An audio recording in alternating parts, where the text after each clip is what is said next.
তোকে বিয়ে করা সম্ভব নয় কুহু, বিয়েটা হচ্ছে না। সদ্য বাবা হারানো যুবতী মেয়ে কুহু পারিবারিক চাপেই চাচাতো ভাই দীপ্রর সাথে বিয়ের আসরে বসেছিল সে, অথচ তার মন পড়েছিল মরহুম পিতার কাছে, যে পিতার আদরে জীবনের গুরুত্বপূর্ণ ২০টি বছর কেটেছে।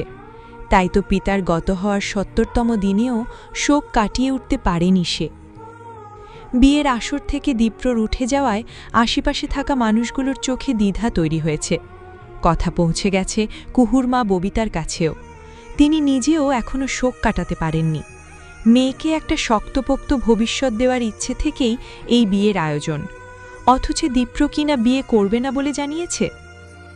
দীপ্র, বাবা কি বলছিস এসব? বিয়ে করবি না মানে? ছুটে এসে দীপ্রর বাহুখানা চেপে ধরলেন তিনি, চোখ দুটোয় শঙ্কা।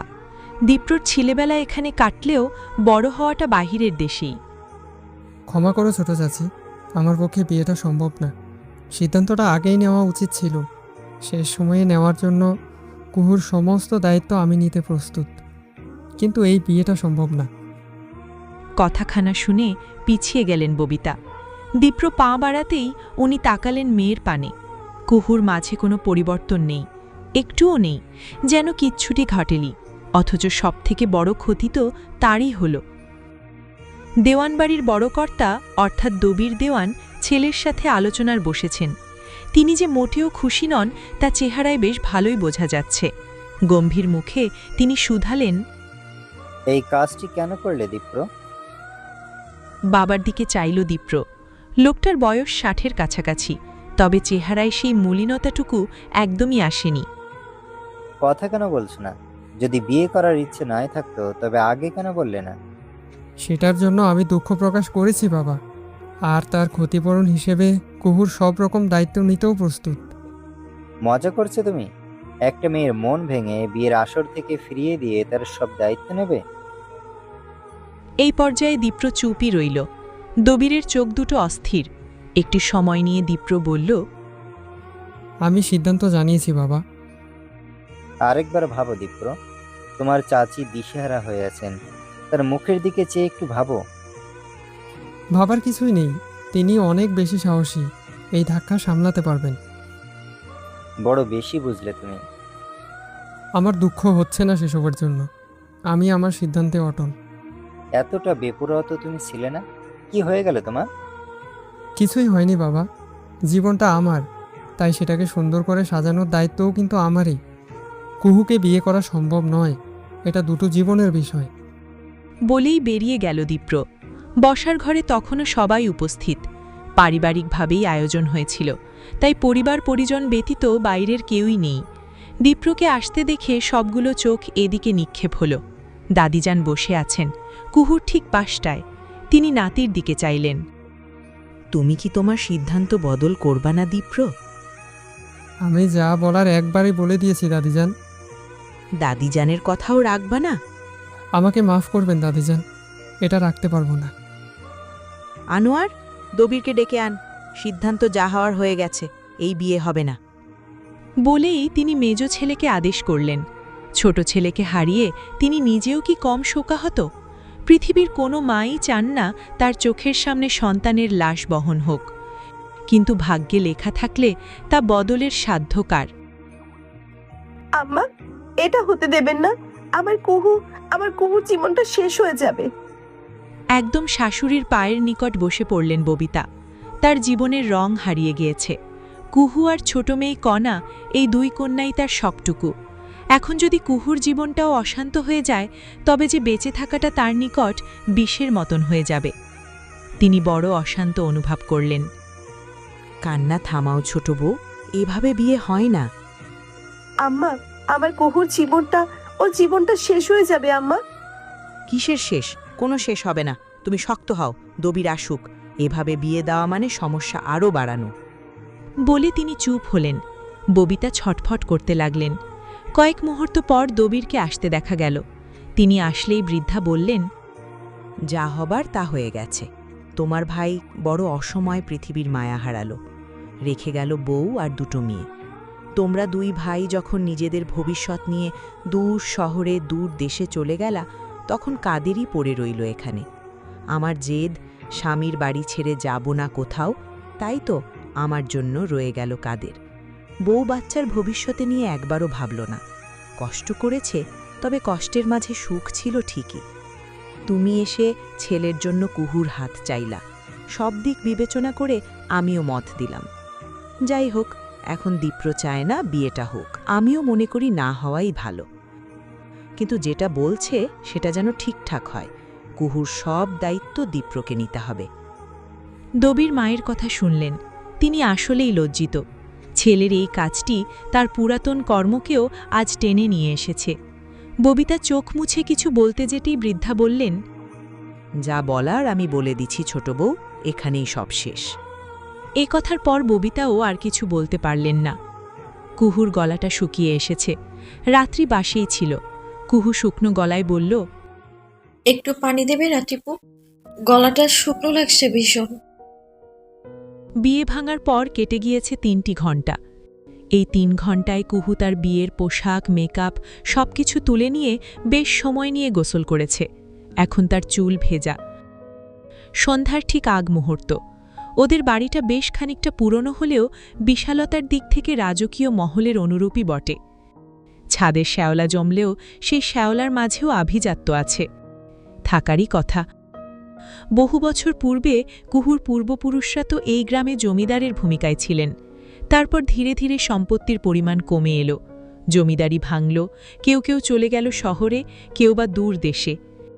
সব মিলিয়ে আভিজাত্যে ভাটা পড়ল, কিন্তু বাড়িটায় তার ছোঁয়া আজও পাওয়া যায়। কুহু ধীর পারে শ্যাওলা পড়া ছাদে এসে পৌঁছল। সন্ধ্যার আগ মুহূর্ত হওয়াতে আকাশটা হলদেটে হয়ে আছে। দূর আকাশে কিছু পাখি উড়ে বেড়াচ্ছে। বাড়ির চারপাশে বিশাল সব গাছ লাগানো। কোনো কোনো গাছের উচ্চতায় বিশাল দোতলা বাড়ির ছাদে এসেও ঠেকেছে। হালকা একটা বাতাস কুহুর ত্বক ছুঁয়ে যেতেই চোখ দুটো বন্ধ করল কুহু। তারপর শেষ বিকালটা কুহু কাটিয়ে দিল শ্যাওলা পড়া ছাদে চোখ বন্ধ করেই। আজানের ঠিক আগ মুহূর্তে ওর মুদিত চোখ জাগ্রত হল, তাও একটি পরিচিত কণ্ঠের ডাকে। সেই কণ্ঠের মালিক দীপ্র ভাই, যার পরনে টি-শার্ট আর ট্রাউজার, গালজুড়ে কালো কালো রোমরাজি, ত্বক উজ্জ্বল রঙের, চোখের মণি বুদ্ধিদীপ্ততার প্রমাণ। কুহু এক মুহূর্তের জন্য থমকে থাপলেও সেই থেমে থাকায় ধাক্কা লাগল দীপ্রর দ্বিতীয় ডাকে। দীপ্র ভ্রু কুঞ্চিত করে বলে, এখানে এভাবে দাঁড়িয়ে আছিস কেন, তাও চুল খুলে? তোকে তো ভূত ভেবে ভয় পাচ্ছিলাম আমি। দীপ্রর কণ্ঠের স্বাভাবিকতায় কুহুর অন্তর কেঁপে ওঠে। ও যেন কোথাও একটা বাধা পড়ে। দীপ্র আবারও বলে, আজান দেবে, দ্রুত নিচে যা। বলতে বলতে দূরের মসজিদ থেকে আজানের ধ্বনি ভেসে ওঠে। কুহু চটপট মাথায় ঘোমটা টানে, পা বাড়ায় নিচে নামার জন্য। ঠিক তখনই দীপ্র বলে, কুহু। থামে কুহু, তবে ঘুরে তাকায় না। দীপ্র একটু কাছাকাছি আসে, বলে, যা হয়েছে তা ভুলে যা। আমি কথা দিলাম, তোর কোনো অভাব আমি রাখব না। বলেই পকেট থেকে 1000 টাকার বেশ কয়েকটি নোট বের করল দীপ্র। কুহুর হাতে তুলে দিতেই মেয়েটির গলা শুকিয়ে এলো। মনে মনে প্রশ্ন করল, দায়িত্ব নেওয়া মানেই কি টাকা দেওয়া দীপ্র ভাই? 1000 টাকার নতুন নোটগুলো নাড়াচাড়া করছে কুহু। ঘরে ফেরে কয়েকবার টাকাগুলো গুনেছে সে। গুনে গুনে নিশ্চিত হয়েছে পুরো 13,000 টাকা আছে এখানে। কুহুর মনে পড়ে না এ জীবনে তার হাতে কখনো 13,000 টাকা উঠেছে। ও টাকাগুলো বেশ কিছু সময় নাড়াচাড়া করে রেখে দিল পড়ার টেবিলে, তারপর শুয়ে পড়ল চিত হয়ে। অনেকটা সময় ফ্যানের দিকে তাকিয়ে থেকে স্মরণ করল বাবার স্মৃতি। বাবা নামক মানুষটি জীবনে বড় কষ্ট করেছেন। আগে এ এলাকার বেশ নামডাক থাকলেও সময়ের স্রোতে তার রং হারিয়েছে। এর পেছনে বড় একটি কারণ মানুষ কমে যাওয়া। শিক্ষিত বড় মানুষগুলো এলাকা ছেড়ে আরও ভালো জীবন বেছে নেওয়ার পাশাপাশি এলাকার সাধারণ সৌন্দর্যও নিয়ে গিয়েছে। উন্নয়নের নামে বছরে কোটি কোটি টাকা এলেও উন্নয়ন হয় না এক চুলো। এমনকি পড়াশোনার ব্যবস্থাও ভীষণ খারাপ। কুহুর বাবার কাদেরের চেষ্টাতেই যা একটু টিকে আছে হাইস্কুলটি, তবে তিনি চলে যাওয়ার পরপরই হেডমাস্টার পদ নিয়ে নানান রাজনীতি যোগ হয়েছে। বাবার কথা স্মরণ করে কুহুর ভেতরটা ছটপট করে ওঠে। ও শোয়া থেকে উঠে বসে। কয়েক সেকেন্ড মৌন থাকতেই রাত্রির কণ্ঠটা শোনা যায়, কুহু, কি করছিস রে? রুমের ভেতরে প্রবেশ করতে করতে কথাখানা বলে ওঠে রাত্রি। কুহুর মাথাটা হাঁটুর কাছে গোজা ছিল। ও মুখ তুলে চায়। চেহারাটা কেমন ফুলে গিয়েছে, তোর মন খারাপ? গাল ছুঁয়ে প্রশ্ন করে রাত্রি। কুহু একটু থেমে থেকে অধরে হাসি আনে। মন খারাপ কেন হবে রাত্রিপু? এই যে দীপ্র ভাই, বিয়েটা ভাঙলো? ভালোই তো হয়েছে। ভালো হয়েছে? হ্যাঁ, আমিও তো চাইনি বিয়েটা হোক। বাবা থাকলে বাবাও চাইতেন না এই বিয়েটা হোক। তুমি তো জানোই বড় চাচুর প্রতি বাবার কতখানি রাগ ছিল। না রে, রাগ না, অভিমান ছিল। যদি বড় মামা আগে ফিরতেন তাহলে দেখতিস ছোট মামা ঠিকই ভাইকে জড়িয়ে নিতেন। কুহু কথায় কিছু বলে না। ওর চোখ দুটো ছলছল করে।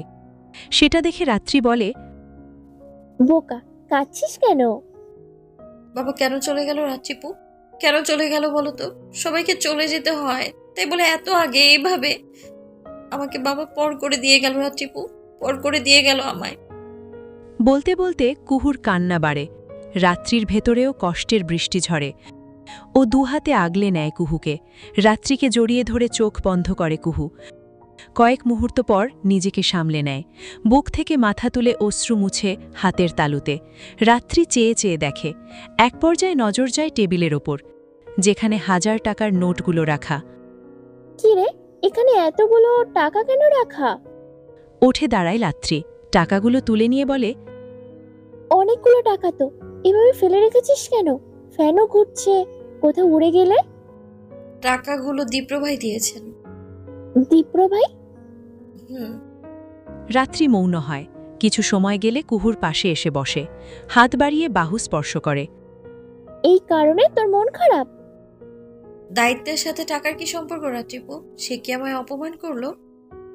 না রে, অপমান কেন করবে? দীপ্র ভাইকে তো তেমন মনে হয়? এত বছর পর দেশে এসেছে, বল আচরণ কি স্বাভাবিক না? বিদেশে থাকা সত্ত্বেও কি অহমিকা আছে?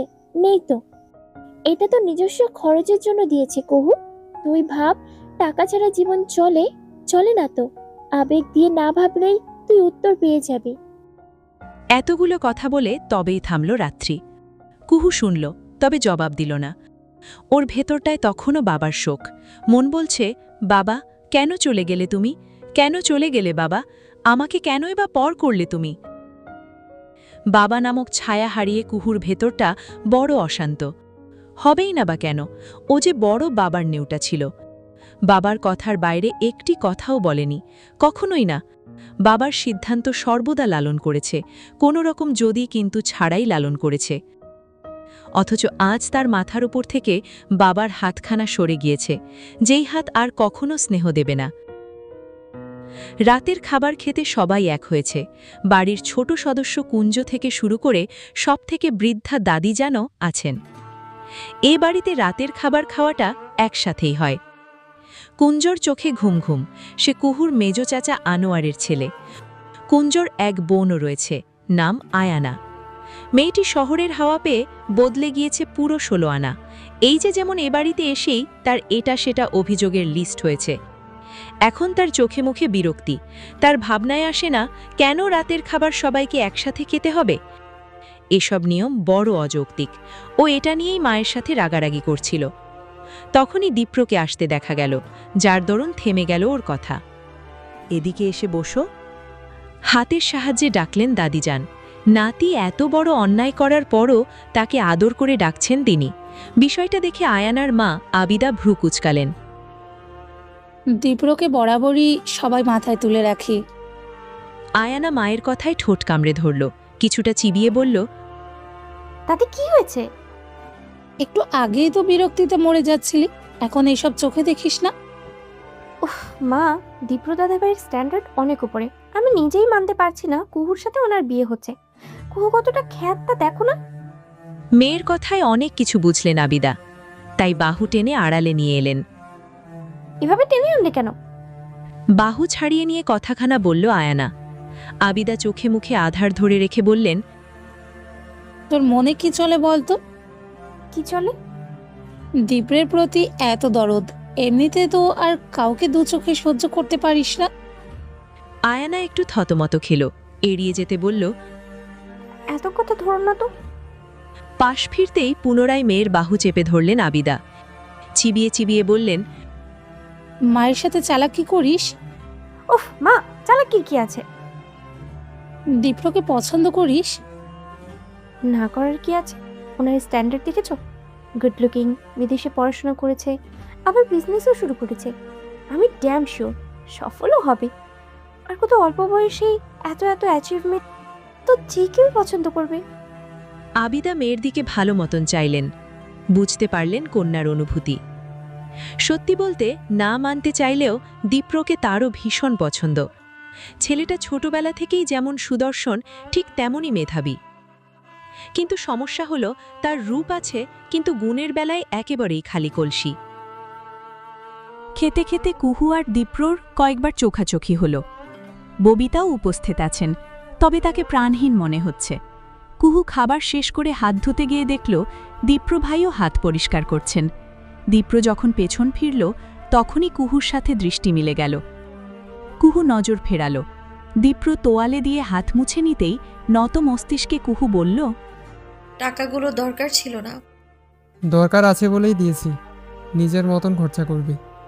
আমার চাই না, আপনি ফিরিয়ে নিন। দীপ্র চলে যেতে নিয়েও থেমে রইল। পেছন ফিরিয়ে এগিয়ে এলো কয়েক পা। কুহু তখনও মাথা নামিয়ে, দেওয়া জিনিস ফিরিয়ে নিতে বলছিস? জি, আমার প্রয়োজন নেই। কিন্তু আমার দেওয়ার প্রয়োজন আছে। কুহু, আমি তোর দায়িত্ব নিয়েছি।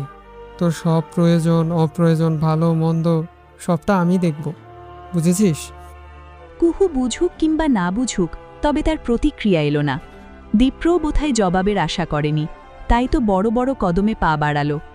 দীপ্র কুহুর বিয়ে উপলক্ষেই বাড়িতে এসেছে সবাই। একসাথে এভাবে আসা হয়নি, বহু বছর হয়ে গিয়েছে। বাড়িটা এখন যেন প্রাণ ফিরে পেয়েছে। তবে এই প্রাণ ফিরে পাওয়ার মধ্যেও যেন কোথাও একটা না পাওয়া আছে। এই না পাওয়ার নাম কাদের। হাসি খুশি একটা মানুষ, জীবনের বেশি সময় পার হয়েছে স্কুলে। হেডমাস্টার কাদের দেওয়ান বাচ্চাদের কাছে এক আলাদা আবেগের নাম। বকাঝকা না করে তিনি বাচ্চাদের ভালোবেসে বুঝ দিয়ে পড়াশুনো করানোর পক্ষে ছিলেন। তিনি যখন কথা বলতেন তখন সবাই হাঁ হয়ে তাকিয়ে থাকত। সেই লোকটা হঠাৎ করেই মারা গেলেন, এটা মেনে নেওয়া আসলেই কষ্টের। ববিতা স্বামীর ছবিখানা নিয়ে চোখের জল ফেলে যাচ্ছিলেন। কণা বেশ অনেকক্ষণ হলো মায়ের পেছনে এসে দাঁড়িয়েছে, তবে মা সেটা টের পাননি। তিনি কেঁদে চলেছেন। মা, মৌন ভেঙে কথা শুরু করল কণা। মেয়ের কণ্ঠ পেয়ে চট করেই চোখ মুছলেন মা। কণা, কখন এসেছিস? তোর শরীর ভালো? মেয়েটার জ্বর প্রায় সপ্তাহ হলো, এই আসে এই যায়। ডাক্তার দেখানো হয়েছে, তবু সুরাহা মিলছে না। একটু শহরে নিয়ে যে যাবে সেই সুযোগটিও হচ্ছে না। কণা আলগোছে মায়ের পিঠখানা জড়িয়ে ধরল। স্কুল শেষ করলেও কণা একদম বাচ্চাই রয়ে গিয়েছে। কুহু যেমন বাবার নেউটা, কণা ঠিক তেমনই মায়ের নেউটা। কি হয়েছে রে?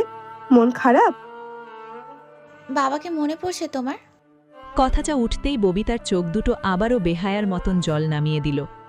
কণা আরও শক্ত করে মায়ের গলা জড়িয়ে ধরল। বাবাকে আমার মনে পড়ছে মা, কতদিন হলো বাবাকে দেখতে পাই না, মনে হচ্ছে কত জনম চলে গেল। ববিতা চোখের জল মুছে নিলেন। এক হাতে মেয়ের মাথাখানা ছুঁয়ে বললেন, খাবার খেয়েছিস? সবাইকে খাবার পরিবেশন করেই চলে এসেছিলেন তিনি, তাই মেয়েটার খাওয়া হয়েছে কিনা তিনি জানেন না ঠিক। ববিতা পুনরায় বললেন, কি রে, খেয়েছিস? তুমি তো খাওনি মা। আমার তো ক্ষুধা লাগেনি রে, তুই খাসনি সেই কারণে। এমন করে কেউ? তিনি একটু তাগাদার মতন করেই উঠে গেলেন। কণার শরীরটা দুর্বল। ববিতা ডাকলেন, আয় খাবি, চল। তুমি না খেলে খাবো না মা। আমিও খাবো রে সোনা, আমিও খাবো। বলেই মেয়ের গাল ছুঁয়ে দিলেন তিনি। কণার চোখে মুখে একটা আদুরে ভাব চলে এলো। মা যে বড় আপন তার। এই মায়ের আঁচলের ছায়া চলে গেলে কণা মরে যাবে, একদমই মরে যাবে। মায়ের সাথে একটুখানি মনের দূরত্ব রয়েছে কুহুর, এটা একদম ছোট থেকেই। হয়তো বড় সন্তান বলেই অনেক কিছু সে বলতে পারে না। এদিক থেকে কণা আবার সেরা, মায়ের সাথে ভারী আহ্লাদ তার। তাই তো কণাকে মায়ের কাছে পাঠিয়েছিল। এখন মা খাবার খাচ্ছে, এটা দেখে ওর ভেতরে শান্তি শান্তি একটা অনুভূতি যোগ হলো। ও ছোট করে নিঃশ্বাস ফেলে নিজের ঘরের দিকে আগাচ্ছিল। অমনি বিপদটা ঘটে গেল। একদম পা পিছলে পড়ল মেয়েটি।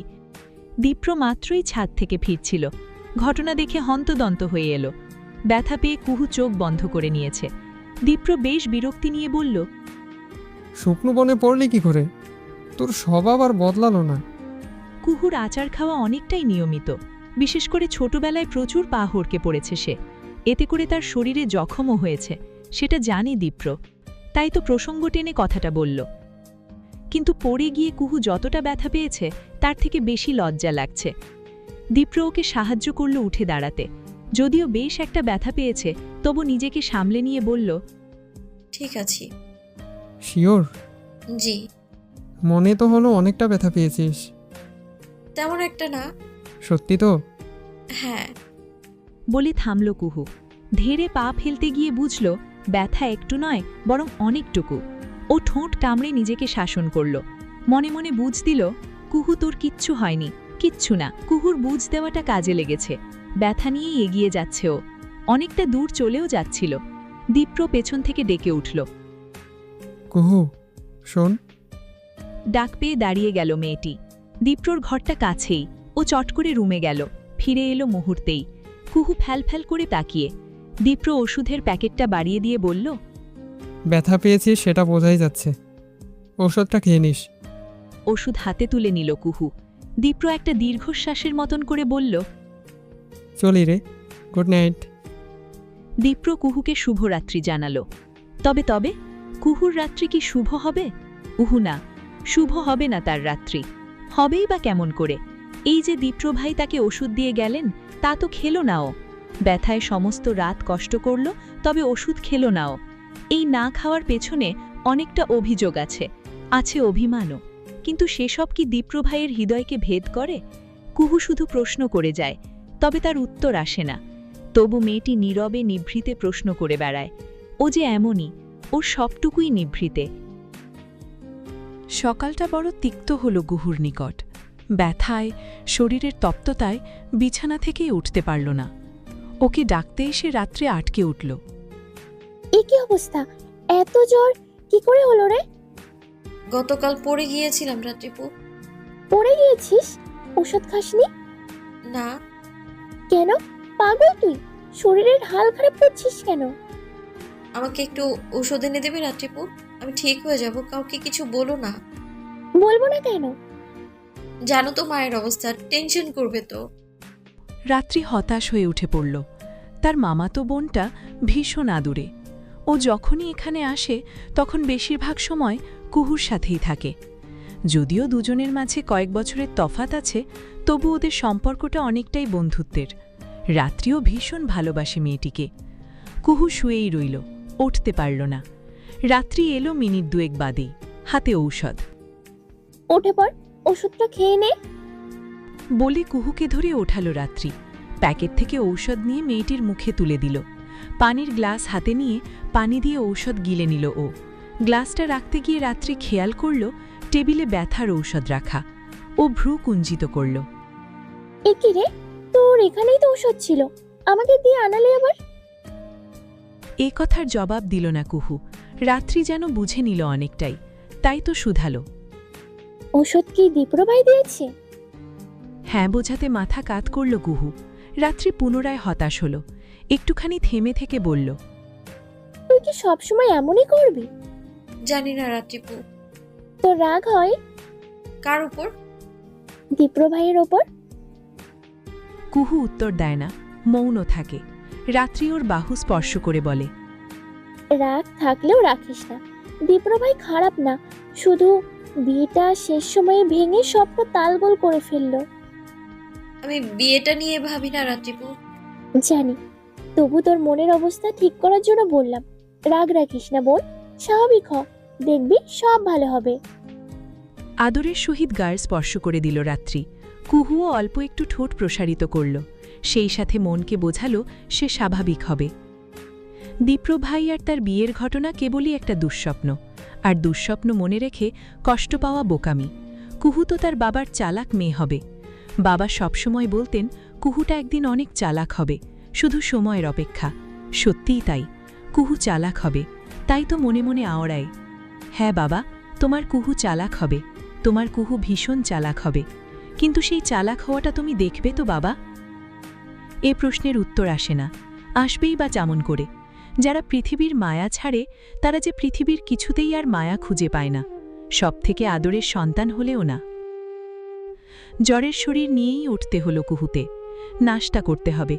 ও যতটা সম্ভব নিজেকে স্বাভাবিক দেখালো, তবে ধরা পড়ল মায়ের কাছে। মা যখন খাবার বেড়ে দিচ্ছিলেন তখনই মেয়েটির ত্বকের তাপমাত্রা বুঝতে পারলেন। সঙ্গে সঙ্গে কপাল ছুঁয়ে দিয়ে আটকে উঠলেন। তাপমাত্রা তো অনেক বেশি, জ্বর এলো কখন? কুহু একটু আমতা আমতা করে ফেলল। দীপ্র মাত্রই জুসের গ্লাস হাতে নিয়েছে, নজর ফেরালো, ভ্রু রাখল কুঞ্চিত। এতটা জ্বর একটাবার বললেও না। ঠিক আছে মা, ঔষধ এনে দিচ্ছি। খেয়েছি, রাত্রিপু এনে দিয়েছে। রাত্রি এনে দিয়েছে? তবে দীপ্রজি গতরাতে এক পাতা ঔষধ দিয়ে গেল। ছেলেটার ভ্রু কুঞ্চিতই রইল। ও জুসের গ্লাস রেখে খাবারের টুকরোগুলো নাড়াচাড়া করতে লাগল, তবে খেল না আর। কুহু খাবারটা শেষ করেই রুমে চলে এসেছে, আর এসেই যে মানুষটির মুখোমুখি পড়ল সে হল দীপ্র। লম্বাটে ছেলেটাকে নিজের কক্ষে দেখে ওর হৃদয় আনচান করে উঠল। দীপ্র না তাকিয়েই কুহুর উপস্থিতি টের পেল। আমি ওষুধ দিয়েছিলাম, সেটা খাসনি? টেবিলে রাখা ঔষধের পাতা অন্য কোথাও তুলে রাখতে ভুলে গিয়েছিল ও। এখন মিথ্যে যে বলবে সেই উপায়ও নেই, আবার সত্য বলতে গিয়েও হৃদয়ে কম্পন চলছে। কথা বলছিস না কেন? শীতল কণ্ঠ, তবু এই কণ্ঠে এক ধরনের আভিজাত্য আছে, আছে কঠোরতা। কুহু অনেকটাই ভয় পেল। দীপ্রর সাথে জীবনের খুব অল্প সময় পার হয়েছে তার, তাও ছোটবেলায়। সেসব ঘটনা খুব একটা মনেও পড়ে না। বড় হওয়ার পরে প্রথম দীপ্রর সাথে দেখা, তাই অনেকটাই দ্বিধা রয়েছে। জবাব না পেয়ে দীপ্র এবার ক্ষিপ্ত হল, পেছন ফিরল। কুহুর দৃষ্টি সামনে ছিল, এবার নত হয়ে গেল। আমার দেওয়া ওষুধ খাসনি কেন কুহু? কি প্রমাণ করতে চাইছিস তুই? আমি খারাপ? আমি মানুষ না? আমাকে সহ্য করা যায় না? আমি ভরসার যোগ্য না? আমি তোর জন্য বিষের মতন? শুধু বিয়ে করিনি বলে আমার সাথে কোনো সম্পর্কই রাখবি না? এগুলোই বোঝাচ্ছিস? এতগুলো কথা বলায় কুহু এবার অনেকটাই ভরকে গেল, তবে ভেতরে ভেতরে নিজেকে বোঝালো সে ভয় পাবে না, সাহসী হবে। তাই নত মাথাটা তুলে নিল। এতে করে দীপ্রর বিদ্ধিদীপ্ত চোখের সাথে ওর দৃষ্টি মিশে গেল। আনসার মি কুহু, কেন এমন করছিস? আমি দয়া নিতে চাই না। দয়া? হ্যাঁ, দয়া। আপনি আমায় দয়া দেখাচ্ছেন দীপ্র ভাই? সিরিয়াসলি আমি দয়া দেখাচ্ছি তোকে? কুহু নিজের জবাবে অনড়। এদিকে দীপ্রর মাথা উষ্ণ, ও কিরমির করে উঠল। এগিয়ে এসে কুহুর বরাবর হল। এত সময় কুহু যে সাহস যোগান দিয়েছে তাতে অনেকটাই ভাটা পড়ল। দয়ার কথা বলে ঠিক করলি না কুহু। আমি তোকে দয়া দেখাচ্ছি না, আমি তোর দায়িত্ব নিয়েছি, স্নেহের জায়গা থেকেই নিয়েছি, কিন্তু তুই সেটাকে দয়া বলে আমাকে ছোট করলি। ওকে ফাইন, এখন থেকে দয়াই দেখাবো, আর সেটা তোকে নিতেও হবে। বলেই গটগট শব্দ তুলে চলে গেল দীপ্র। সেই চলে যাওয়ায় কেঁপে উঠল কুহু। সে কি কিছু ভুল করল? দীপ্র ভাই তো দয়াই দেখালেন, বিয়েটাও দয়া দেখিয়ে করতে চেয়েছিলেন, তারপর দয়া দেখিয়ে বিয়ে ভেঙে দায়িত্ব নেওয়ার কথা বললেন। কুহুর মাথা কাজ করে না, ওর শুধু বাবাকে মনে পড়ে। বাবা হারিয়ে গেলে মানুষের জীবন এতটা উলটপালট হয়ে যায়, এতটা উলটপালট। দুপুরের আগ মুহূর্ত, দীপ্র বাড়ি নেই, এলাকা ঘুরতে গেছে। বাড়ির দুই কর্তা দবির আর আনোয়ার মায়ের কাছে এসে বসেছেন। বৃদ্ধার হাতে তসবি, বয়সের ভারে নুয়ে পড়েছেন তিনি। এখন সময় কাটে আল্লাহর নাম নিয়ে। বলো মা, আমাদের কেন ডাকলে? বৃদ্ধা হাতের তসবিখানা পাশে রাখলেন, তারপর দুই ছেলের মুখের দিকে তাকালেন। সত্যি বলতে মা কখনো ছেলেমেয়েদের ঘৃণা করতে পারে না, তাই তো তিনিও পারছেন না ঘৃণা করতে। তার কাছে দবির আর আনোয়ার সদ্য ভূমিষ্ঠ হওয়ার শিশুর অনুরূপ নিষ্পাপ। তোমাদের ডেকেছি বিশেষ কারণে। কি কারণ মা? আশা করি এবার তোমরা কথা রাখবে। এই কথায় দুই ভাই একে অপরের মুখের দিকে তাকালেন। দুজনের মুখশ্রীতেই প্রশ্ন। শোনো তোমরা, আমি আজ আছি, কাল নেই। ইচ্ছে ছিল 3 ভাইকে একসাথে দেখব, সেটা তো হলো না। আমি চাই তোমরা সবাই আবার এক হও, একসাথে থাকো। অন্তত আমি বেঁচে থাকা অবধি এই বিষয়টি ধরে রাখো। মনে করে দেখো, তোমাদের বাবা জীবনের শেষ দিনগুলোতে তোমরা যেন এক থাকো সেটা চাইতেন, অথচ তার কিছুই হয়নি। এ কথাই দবির আর আনোয়ার দুজনেই বেশ একটা দ্বিধা ও লজ্জায় পড়লেন। বৃদ্ধা ছেলেদের চোখমুখ দেখেই সেটা বুঝতে পারলেন। সমস্যা নেই, ভেবে দেখো আমার কথা, চাইলে তোমাদের স্ত্রীদের সাথে আলোচনা করো। চাচ্ছিলাম বাড়িটা মেরামত করতে। উত্তরের দিকে আমার নামে যে জমিটা আছে সেটা সরকার থেকে কিনে নেবে, তোমাদের কারো খরচা করতে হবে না। আমি একটু জেবার সাথে আলোচনা করতে চাই মা, দীপ্রর সাথেও কথা বলতে হবে। ঠিক আছে, কথা বলো, তারপর জানাও। আর আনোয়ার, তোমার কি মতামত?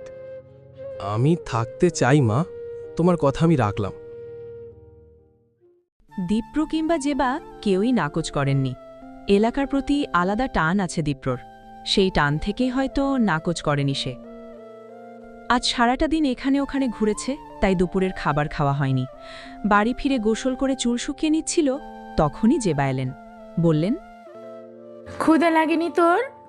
একটু লেগেছে, তবে রাতে একসাথেই খাবো। হালকা কিছু নিয়ে আসি, কুহুকে দেখলাম সিঙ্গারা বানাচ্ছে। কুহু সিঙ্গারা বানাচ্ছে শুনেও তেমন কোনো প্রতিক্রিয়া দেখালো না দীপ্র। ওর ভেতরে একটা রাগ কাজ করছে। মেয়েটি ওর স্নেহকে দয়ার সাথে তুলনা করেছে, যা ভীষণ অপমানের। জেবার হাতে সিঙ্গারা তুলে দিতেই দবিরের ডাক পড়ল। কুহুর হলো বিপদ, তাকে বলা হলো দীপ্রকে যেন সিঙ্গারা দিয়ে আসে। এমন একটা সময় আশেপাশে না আছে কণা আর না আছে রাত্রিপু, এমনকি আয়ানাপুও নেই। অবশ্য আয়ানা থাকলেও যে বিশেষ লাভ হতো তা বলা মুশকিল। মেয়েটা তো কোনো কাজই করে না, সারাক্ষণ অর্ডার করতে থাকে। কুহুর আসলেই কিছু করার নেই।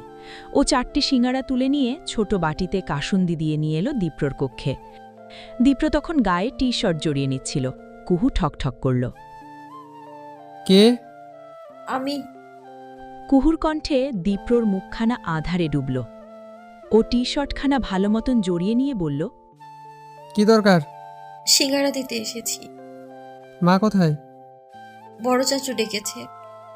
আর কেউ নেই? আমি দিতে এসেছি। অন্য কাউকে আসতে বল। শেষ কথায় কুহুর মুখশ্রী আধারে ডুবল। ও বলল, আমি দিলে কি সমস্যা? জাত তার হাত থেকে নেই না। অথচ সবগুলো সিঙ্গারা আমিই কিন্তু বানিয়েছি।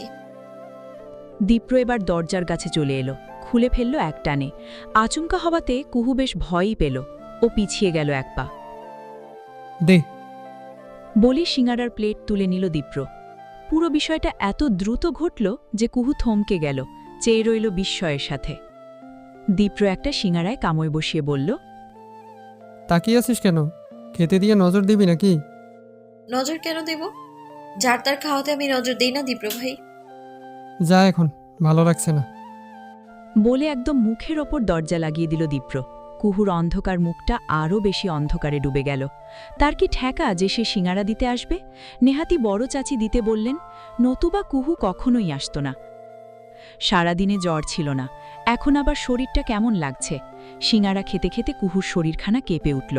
আয়ানা বলল, বাহ, বেশ ভালো হয়েছে সিঙ্গারাগুলো, একদমই তেল চিটচিটে না। আসলে কুহু এত গুণী। গুণী বলায় কুহুর মুখে চোখে কোনো পরিবর্তন এলো না। তবে আয়ানার মুখটা বিবর্ণ হল। বলা বাহুল্য, কুহু, কণা কিংবা রাত্রি কাউকেই ওর সহ্য হয় না। ও আড়ালে ভেঙচি কেটে পুনরায় সিঙ্গারায় কামড় বসাল। সবার ভাগে 2টো করে সিঙ্গারা জুটেছিল। এতই ভালো হয়েছে যে কুঞ্জ ছুটে এসেছে আরেকটি খেতে। কিন্তু আর যে নেই, ও বায়না ধরে বলল, আপুর তোর ওখান থেকে এক কামড় দে না। আয়ানা বড় বিরক্ত হল, বলল, তুই তো খেয়েছিস দুটো। এক কামড় খাবো, দে না। কুঞ্জ ছোট মানুষ, অত শত বোঝে না। ও মুখটা শুকিয়ে ফেলল। সেটা দেখে কুহু বলল, এটা নে কুঞ্জ। নিজের ভাগ থেকে একটা সিঙ্গারা দিয়ে দিল কুহু।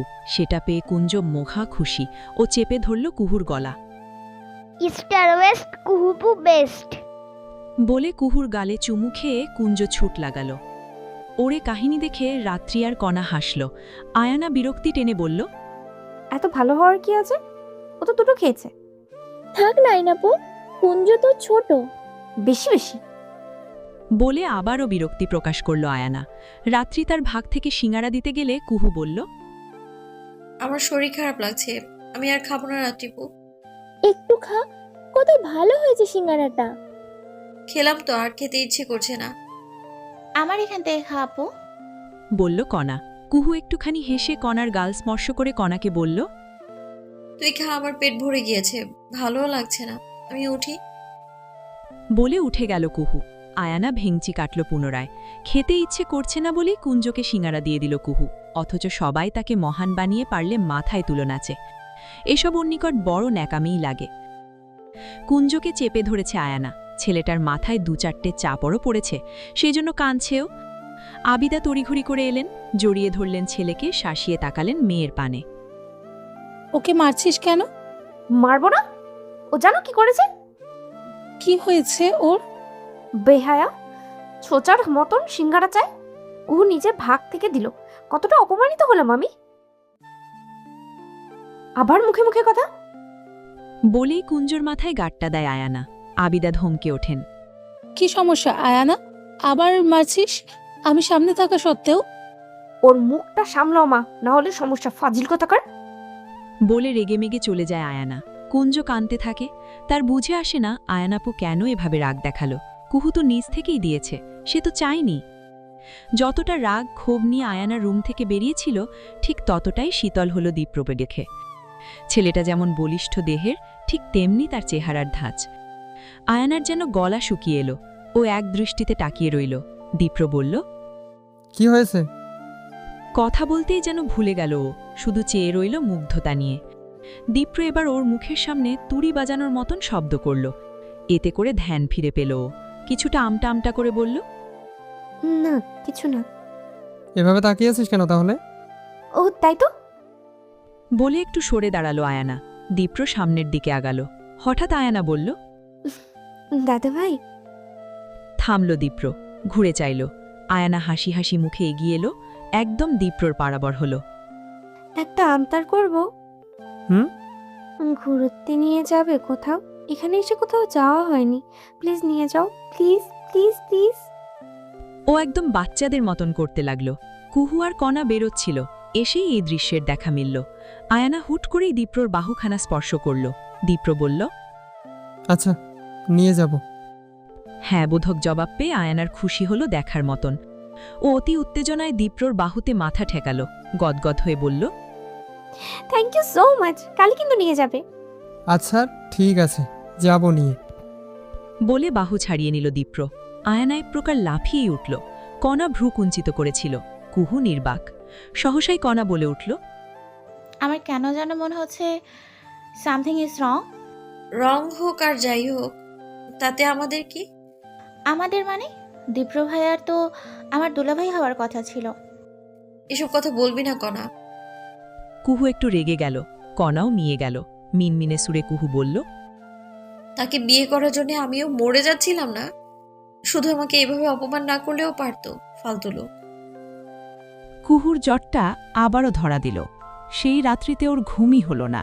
ও জ্বরের শরীরেই বিছানা ছাড়ল। ঘরে থাকতে ইচ্ছে করছে না। মায়ের কাছে কণা আছে, ও একটু উকিঝুঁকি দিয়ে মায়ের রুম থেকেও চলে এলো। তারপর এলো রাত্রির ঘরে। রাত্রি জেগে আছে, সম্ভবত কারো সাথে কথা বলছে। কুহুর আগমনে খানিকটা মিয়ে গেল, তবে সামলে নিল মুহূর্তেই। সরি রাত্রিপু, তোমার বিরক্ত করলাম। আরে কিসের বিরক্তি? কোথায় যাস? বস এখানে। রাত্রি উঠে এসে কুহুকে টেনে বসালো বিছানায়। ওর একটু অস্বস্তিই হচ্ছে। ভুল সময় এসেছি। কিসের ভুল? তুমি কথা বলছিলে। আরে তেমন সিরিয়াস কেউ না। এখন বল, তোর কি খবর? কথা শেষ করে কুহুর হাতখানা স্পর্শ করল রাত্রি। মুহূর্তেই তাপমাত্রা বুঝে গেল। তোর তো খুব জ্বর রে। খারাপ লাগছে খুব, তাই এলাম। দাঁড়া, আমি পানি নিয়ে আসি। পানি পট্টি দিলে ভালো লাগবে। কুহু চুপ করে রইল। রাত্রি গিয়ে কাপড় আর পানি নিয়ে এলো। শুয়ে পড় কুহু। কথা মতন কুহু শুয়ে পড়ল। তারপর একটা নিঃশ্বাস ফেলে বলল, তোমায় কষ্ট দিচ্ছি রাত্রিপু। আরে ধুর, কি যে বলিস তুই।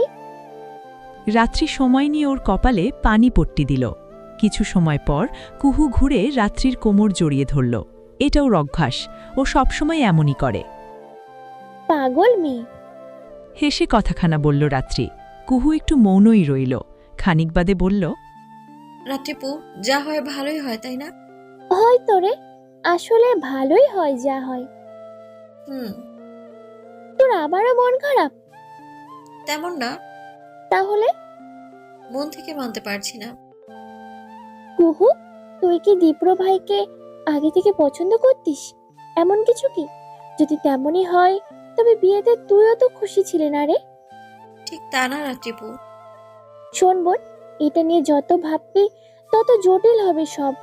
কিন্তু আমি যে চেয়েও ভুলতে পারছি না। উনি আসলে আমায় অপমান করলেন, কিন্তু কেন রাত্রিপু? বলেই উঠে বসল কুহু। রাত্রি ওর জ্বরের মুখটা আদুরে হাতে ছুঁয়ে দিল। আমাদের কুহুরানির জন্য একজন রাজপুত্র আসবে, হাতের পিঠে করে আসবে সে। মন খারাপ করে না কুহু সোনা? তাহলে আমি বিয়েই করব না? কেন কেন? আমার যে শখ, রাজপুত্র ঘোড়ায় চড়ে আসবে, টকবক করে ঘোড়া ছুটিয়ে আসবে আমার কাছে। এ কথায় রাত্রি হাসে। ওদের এই একই কথোপকথন নতুন নয়, একদম ছোট থেকে এই কথোপকথন হয়ে এসেছে। রাত্রি যখন হাতের পিঠে চড়ে রাজপুত্রর আসার কথা বলে, কুহু তখন ঘোড়ায় চড়ে আসার কথা বলে। কে জানে কুহুর জন্য সত্যিই কোনো রাজপুত্র আসবে কিনা। কুহু ঘুমিয়ে পড়েছিল রাত্রির ঘরেই। রাত্রিও আর ডাকেনি। তবে সকাল হতে না হতেই কুঞ্জ এসে দরজায় নক করে গেল। দীপ্রভাই নাকি ডেকেছে। রাত্রি উঠতে গিয়ে কুহুর মুখখানা দেখল। মেয়েটা বড় আদুরে, ছোট মামার মুখের আদলটা বড় স্পষ্ট। ও হালকা হাতে বোনের মাথায় হাত বুলিয়ে এলো দীপ্রর ঘরে। দীপ্র তখন ল্যাপটপে কিছু একটা করছিল। রাত্রিকে দেখেই বলল, এসেছিস? হ্যাঁ, কুঞ্জু এসে বলল তুমি ডেকেছো। একটা বিষয় বলতে রাখলাম। কি বিষয়ে? গতকাল আয়না বায়না ধরেছে ঘুরতে যাবে, তো ভাবলাম সবাইকে নিয়েই ঘোরাঘুরি করাটা খারাপ হবে না। কিন্তু কথা হলো কুহু। দীপ্র শেষ করার আগেই রাত্রি বলে উঠল, কুহু কি করলো দীপ্র ভাই? কি করেনি সে? আমি নাকি তাকে দয়া দেখাচ্ছি। মেজাজটা এত গরম করে দিল। যাই হোক, আমি ওকে যেতে বলবো না। তাহলে কুহু যাবে না? যাবে। কিভাবে? ওকে তুই যেতে বলবি। আমি? হ্যাঁ। যদি না যাই? কেন যাবে না? ওকে যেতেই হবে। বলে মুখটা শক্ত করল দীপ্র। রাত্রি মিনমিনে সুরে বলল, ওর যে শরীরটা ভালো নেই। ভালো হবে কেমন করে? আমি যে ওষুধ দিয়েছি তা খায়নি, পেয়াদব একটা। রাত্রি কি বলবে বুঝল না।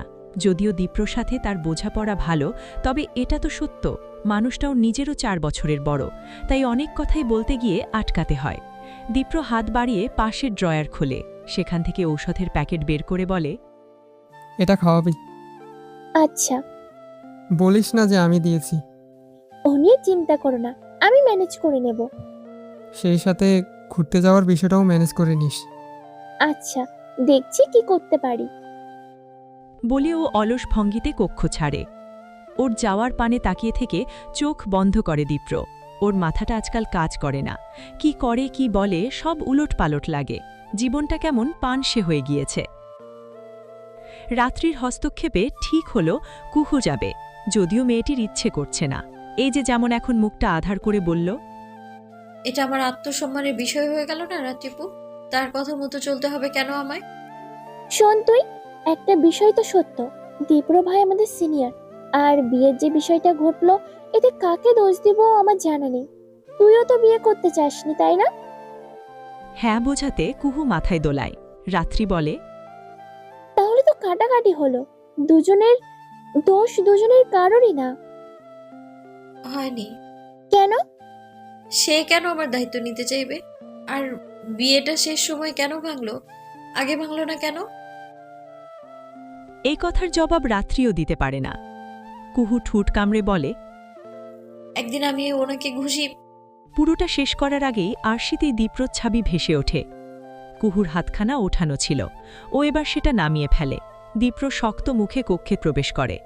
কুহুর একটু অস্বস্তি হয়, তবে সেই অস্বস্তি কেটে যায় দীপ্রভাই যখন তাকে পুরোপুরি অবজ্ঞা করে রাত্রিকে বলে, বিকেল 4টায় বের হব, লেট যেন না হয়। ভদ্রমেয়ের মতন মাথা দোলায় রাত্রি। দীপ্র চলে যায়। কুহু এক প্রকার লাফিয়ে গিয়ে দরজা লাগায়। আসার আর সময় নেই, ওনাকে আসলেই ঘুষি দেওয়া উচিত। ধুর পাগল, কি সব বলিস? একটু আগে আমি তোকে কি বোঝালাম? দীপ্র ভাই সব স্বাভাবিক দেখানোর চেষ্টা করছে, তুইও তেমনটাই কর, তাহলে প্রমাণ হবে তুইও নিজেই ওনাকে বিয়ে করার জন্য মরে যাচ্ছিলি না। রাত্রির এই কথাটা একেবারে ঠিক। সত্যি তো, কুহুও তো মরে যাচ্ছিল না। তবে এই কথাও ফেলে দেওয়া যায় না, বিয়েটা দীপ্রর দিক থেকে ভাঙায় ওর সম্মানে বেশ একটা ধাক্কা লেগেছে। তবে সেই জন্য শোক করলেও চলবে না, সব স্বাভাবিক দেখাতে হবে। রাত্রিপই ঠিক, কুহু এখন থেকে সব স্বাভাবিক দেখাবে, আর সময় সুযোগ মতন দীপ্রকে ঘুষিও দেবে। এটা কুহুর নিজের কাছে নিজের প্রতিজ্ঞা। কুহুর মনে জেদ জেগেছে, এই দীপ্র নামক মানুষটিকে দুচোখে দেখতে পারছে না ও। মানুষটাকে বাড়ি থেকে বের করতে পারলে শান্তি হতো, কিন্তু সেটা তো ওর হাতে নেই। আচ্ছা, বাবা বেঁচে থাকলে এই মানুষগুলোর সাথে একই বাসায় থাকতেন কি? কুহুর মনে হয় থাকতেন না। চাচারা যে অন্যায় করেছেন, এরপর এই মানুষগুলোর সাথে থাকা যায় না। কুহু ছোকো করে নিঃশ্বাস ফেলে। সে সেজেছে অল্প, না সাজার মতন করেই। অন্যদিকে কণা সেজে চলেছে, একটার পর একটা জিনিসপত্র মেখে চলেছে। গায়ে ওড়না টেনে নিয়ে কুহু বলে, হলো তোর? আর একটু আপু। বলে চোখে কাজল টেনে নেয় কণা। বলা বাহুল্য, কুহুর ত্বকের রং আর কণার ত্বকের রং কাছাকাছি। দুজনেই ফর্সা, তবে কণার থেকে কুহুর চেহারায় মায়া বেশি। মেয়েটাকে তাই তো বোকা বোকা লাগে, অথচ কুহু কিন্তু বোকা নয়, ও আসলে ভালো মানুষ। এই ভালো মানুষের সুযোগই নিয়েছে চারপাশের মানুষগুলো। কুহু চেয়ে চেয়ে কণার সাজগোজ দেখে। কণা নিজের ওড়নাখানা পরে নিয়ে ঘুরে তাকায়, ভারী অবাক হয়ে বলে, এ কি রে? কি? আপু, তুই তো সাজলেই না। এত সেজে কি হবে? যাচ্ছি তো গ্রাম ঘুরতেই। ইস, তুই বুঝতেই পারছিস না দীপ্র ভাইকে ইমপ্রেস করতে হবে তো। তোর কেন মনে হলো আমি ওনাকে ইমপ্রেস করতে চাই? এই কথায় মিয়ে গেল কণা। কুহু ছোট করে নিঃশ্বাস ফেলে বলল, তোদের মনে হয় না একটা মানুষ আমায় এতটা অপমান করার পরেও বাড়ির লোকগুলো তাকে মাথায় তুলে নেচে যাচ্ছেন? মাও এই বিষয়ে নির্বিকার। কুহুর গলাটা ধরে আসে। মায়ের অবশ্য দোষ নেই, নারীটির শোকে যে কাতর, তিনি তো ভালোই চেয়েছিলেন সবটা সুন্দর করতে, কিন্তু বাস্তবতা যে ভিন্ন। আয়ানাকে দেখে মনে হলো সে বিয়ে বাড়িতে যাওয়ার জন্য বের হয়েছে। নতুন জামা, ভারী মেকআপ, চোখে সানগ্লাস। রাত্রি তো না পেরে বলেই ফেলল, মনে হচ্ছে তোর বিয়ে লেগেছে। ওহ, এভাবে বলছো কেন? সাজ কি অনেক বেশি হয়েছে? না না, ঠিকই আছে। বলে মুখ টিপে হাসে রাত্রি। আয়ানা বিরক্ত হয়, সে যথেষ্ট সুন্দরী, না সাজলেও তো তাকে সুন্দর লাগে, তবে সে সেজেছে নিজেকে আরেকটু গোছানো, স্মার্ট দেখাতে। এদিকে রাত্রিপু, শ্যাম ত্বকের মেয়ে, চেহারা মোটামুটি ভালো, তবে তাকে সাজলেও যেমন লাগে, না সাজলেও তেমনই লাগে। আহামরি পরিবর্তন নেই, তাই তো সে সাজে না, অথচ অন্যের বিষয়ে অধিক কথা বলতে আসে। আয়ানা মুখ বাঁকায়। আরে কুঞ্জ যে! নিচে থেকে সকলের গলা সমবেতে শোনা যেতেই কুঞ্জ যাওয়ার জন্য তরসর হয়ে পড়ল। কুঞ্জকে সবাই ভালোবাসে, এর কারণ বাচ্চাটা বাড়ির সবথেকে ছোট সদস্য, দেখলেই আদর দিতে ইচ্ছে দিতে। রাত্রির কাছে এসে কুঞ্জ বলে, আমায় কেমন লাগছে রাত্রিপু? কুঞ্জকে তো রাজপুত্রই লাগে সবসময়। জামাটা ভালো না? খুব ভালো। এটা জন্মদিনের গিফট ছিল, মামা দিয়েছিল। তুমি জানো রাত্রিপু, আমার জন্মদিনে কত মানুষ হয়েছিল? ইয়া, বড় একটা কেক আনা হয়েছিল, খুব মজা, কিন্তু তোমরা তো আসোনি। বলে কুঞ্জ একটু মন খারাপ করল বোধহয়। এদিকে আয়ানা চোখ দিয়ে অনেক কিছু বলার চেষ্টা করছিল, তবে কুঞ্জর যে সেদিকে খেয়ালই নেই। ও এবার একটু রাগার মতন করে বলল, তোর কোনো কাজ নেই না? যা মায়ের কাছে যা, পরে আসবি। পাকনামো খালি। বলেই কুঞ্জকে তাড়িয়ে দিল আয়ানা। রাত্রি কিছু বলল না, ও খুব বুঝতে পেরেছে আয়ানা কেন এমন করেছে। আসলে বিশাল আয়োজন করে কুঞ্জর জন্মদিন পালন করা হলেও এই বাড়ির কাউকেই যে দাওয়াত করা হয়নি, এমনকি রাত্রিদেরও না।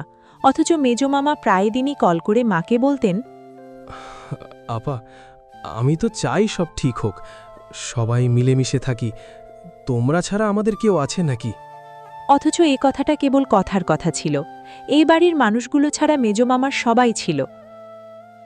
কুঞ্জ বসেছে দীপ্রর পাশে, এটা নিয়ে আয়ানা বেশ একটা রাগারাগি করলেও দীপ্র ভাই এসে যাওয়াতে সেই আগুনে ভাটা পড়ে যায়। পেছনের সিটে বসতে হয়েছে কুহু, কণা, রাত্রি ও আয়ানার। চারজনই শুকনো হওয়াতে 3 সিটে বেশ ভালোভাবেই বসতে পেরেছে তারা। দীপ্রর এই গাড়িখানা নিজের টাকায় কেনা, বেশ দামিও। আয়ানা নিজের উচ্ছ্বাস ধরে রাখতে ব্যর্থই হল, বলল, গাড়িটা একদম সেরা, তোমার পছন্দ সবসময় ভালো দাদাভাই। আসলেই পছন্দ ভালো। অবশ্যই, এই কালারটাও একদম পারফেক্ট। দীপ্র সামান্য হাসল। পেছন থেকে কণা এবার বলল, বোর হয়ে যাচ্ছি, গান কোথায়? কি গান শুনবি? এই পথ যদি শেষ না হয়। না না, এসব বাংলা গান নয়, তুমি বরং ওয়েক মি আপ দাও। বাধা দিয়ে বলল আয়ানা। কণার মুখটা শুকনো হলো। ও আবার বলল, ওইসব ইংরেজি গান ভালো লাগে না। না ভালো লাগার কি আছে, তুই কি ইংরেজি বুঝিস না? আয়ানা সস্তা রসিকতা করে হেসে উঠল। কুহুর খুব লাগলো কথাটা। বোনের হয়ে ও বলল, ইংরেজি কেন বুঝবে না আয়নাপু? আর না বুঝলেও তাতে দোষের কি? এই রে, তুই কি মাইন্ড করলি নাকি কুহু? আমি কিন্তু এমনি এমনি বলেছি। কুহু আর কিছু বলল না। ওর মেজাজ আসলে এখন ঠিক নেই। নিজের জন্য না হলেও বোনের জন্য সে রুখে দাঁড়াতে পারে, তবে দীপ্র নামক মানুষটা থাকায় আর কিছু বলতে ভালো লাগছে না। এদিকে রাত্রি কিছু একটা বলতে যেতেই দীপ্র বলল, পাকিস্তানি গান দিচ্ছি। বলেই পাকিস্তানের বেশ জনপ্রিয় একটা গান চালালো, আতিফ আসলামের গাওয়া। শুনতে খারাপ লাগছে না। ওরা সবাই চুপ হয়ে গেল। কতক্ষণ যেতেই কুঞ্জ বলল, আমরা কি গাড়িতে থাকবো দীপ্র ভাইয়া? না না, বড় রাস্তায় গাড়ি পার্ক করে তারপর ঘুরতে নামবো। আর কতক্ষণ? এসেই গেছি। বলে দীপ্র ড্রাইভিংয়ে মনোযোগ দিতে যাচ্ছিল। তখনই লুকিং গ্লাসে ওর চোখ পড়ল, যেখানে কুহুকে দেখা যাচ্ছে। মেয়েটির চোখের দৃষ্টিতে তীব্র ক্ষোভের আগমন হয়েছে। এই ক্ষোভের কারণ শুধুই কি আয়ানা, নাকি দীপ্র নিজে? দীপ্র গাড়ি থামাতেই কুঞ্জর গলা, এসে গিয়েছি। হ্যাঁ, এসে গেছি, এসে গেছি। কুহু এত সময় জানালা দিয়ে বাইরেটা দেখছিল। ওদের এলাকাটা একদমই ছোট নয়, বিশাল এলাকায় সম্ভাবনার অনেক কিছুই রয়েছে। গ্রামের একপাশে নদী ও ধানি জমি হওয়াতে এখানে চাষের কাজ ভালো হয়, কিন্তু চাষ করার লোকের অভাব। বছরে 3 ফসল ফলানো সম্ভব হলেও ধানি জমিগুলোর অনেক জমি খালি পড়ে থাকে সারা বছর। শোনা যায় এখানে নাকি বিশাল কোনো প্রজেক্ট নিয়ে আসার প্ল্যান চলছে, অথচ এতে করে যে নদীর ক্ষতি হয়ে যাবে সেদিকে কোনো খেয়াল নেই। কুহু ছোট করে নিঃশ্বাস ফেলে গাড়ি থেকে নেমে আসে। বাকিরা আগেই নেমে এসেছে।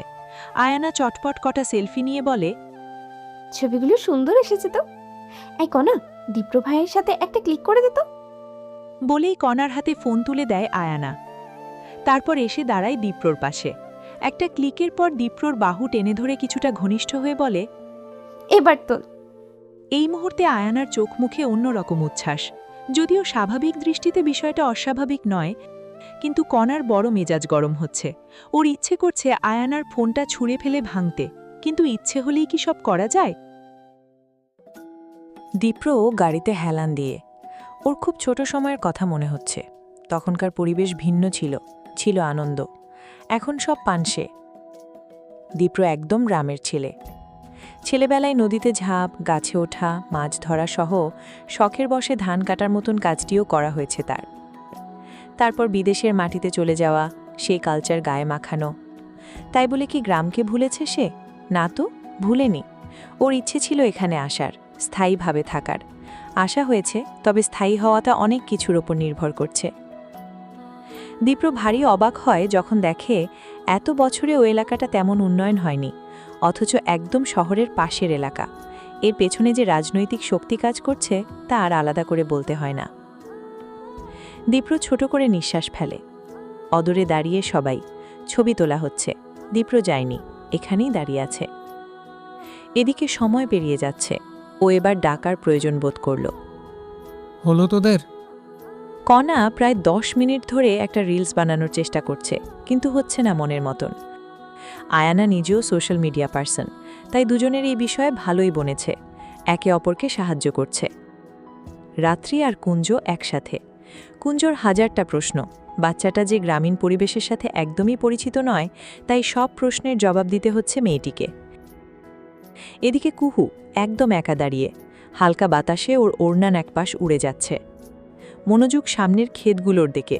খুব ভালোভাবে তাকালে বোঝা যায় এই ক্ষেতের ঠিক শেষ মাথা থেকেই নদী বয়ে চলেছে, আর সেই নদীর পাশেই মাথা তুলে দাঁড়িয়ে আছে স্কুলটি, যে স্কুলের প্রাণ ছিলেন কুহুর বাবা কাদের দেওয়ান।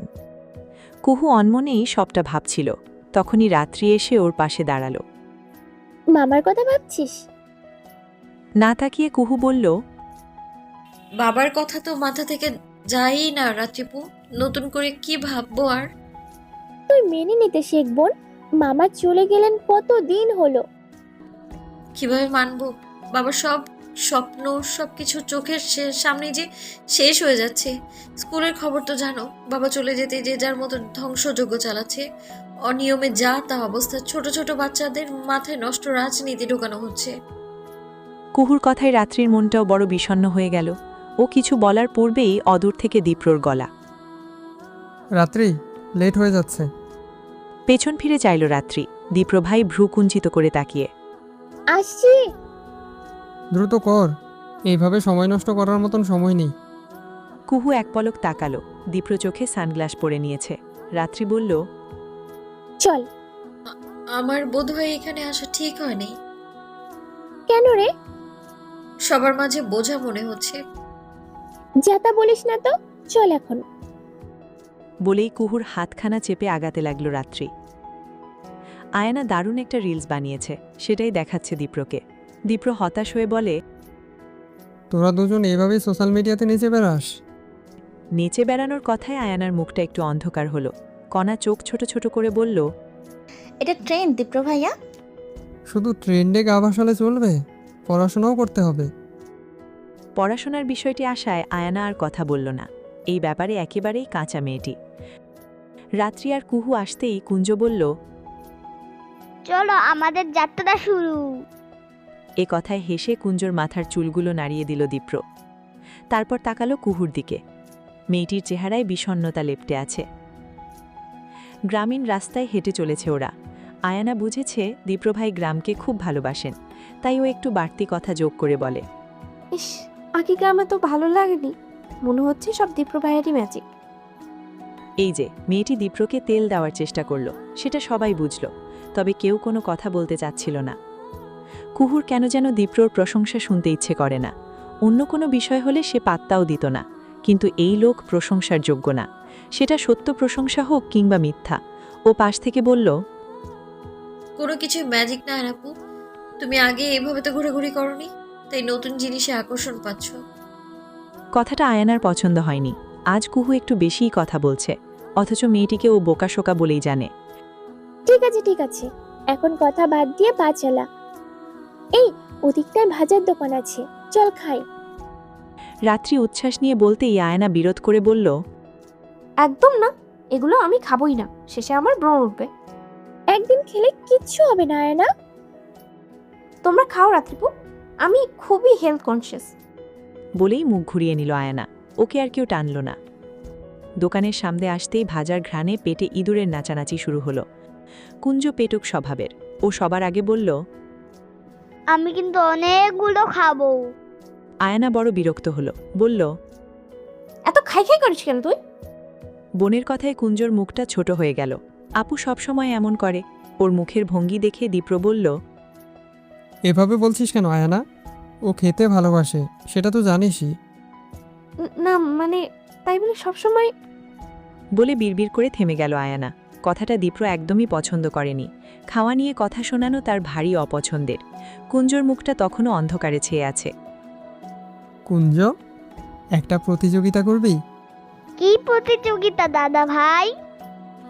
দেখব কে বেশি খেতে পারে, তুই নাকি আমি। কুঞ্জর মুখটায় হাসিতে ভরে উঠল, বলল, তুমি তো বেশি খাবে দাদা ভাই। দেখি না কে জিতে, তোর নিজের উপর ভরসা নেই? আচ্ছা, কিন্তু তুমি তো বড়। ঠিক আছে, তোর একটা সমান আমার 3টা। এবার খুশি তো? ওকে ওকে, তাহলে পারবো। বলেই কুঞ্জ দোকানটার ভিতরে চলে গেল। আয়ানার মুখটা তখনও শুকনো, ও দাঁড়িয়ে। কুহু বলল, বাইরে দাঁড়িয়ে আছো কেন? তোরা যা, আমি যাব না। দীপ্র কিন্তু কুঞ্জর সাথে সাথেই চলে গিয়েছে। আয়ানা না যেতে চাওয়ায় আর কেউ জোর করল না। ওরাও ভাজার দোকানটায় চলে গেল। আয়ানার একটু আশা ছিল দীপ্রভাই হয়তো তাকে ডাকবেন, কিন্তু তেমন কিছু হলো না। দীপ্র ব্যস্ত কুঞ্জ আর কণাকে নিয়ে। কণা নিজেও খেতে ভীষণ ভালোবাসে। ও জানিয়েছে এই প্রতিযোগিতায় অংশ নেবে। সেটা শুনে কুঞ্জর ইচ্ছাস বেড়েছে। তবে কুঞ্জ ভীষণ কঠোরভাবে বলে দিয়েছে কণাপু যেহেতু বড়, তাই কুঞ্জর একটা সমান কণার 2টা ধরতে হবে। কণা প্রথমে একটু ওর সাথে তর্ক করলেও শেষে কিন্তু মেনে নিয়েছে। সেই অনুযায়ী অর্ডার চলছে।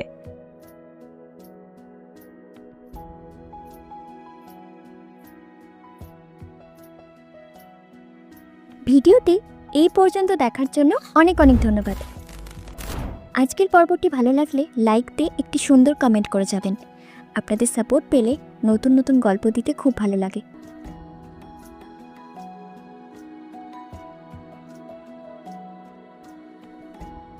ধন্যবাদ সবাইকে। ভালো থাকবেন, সুস্থ থাকবেন।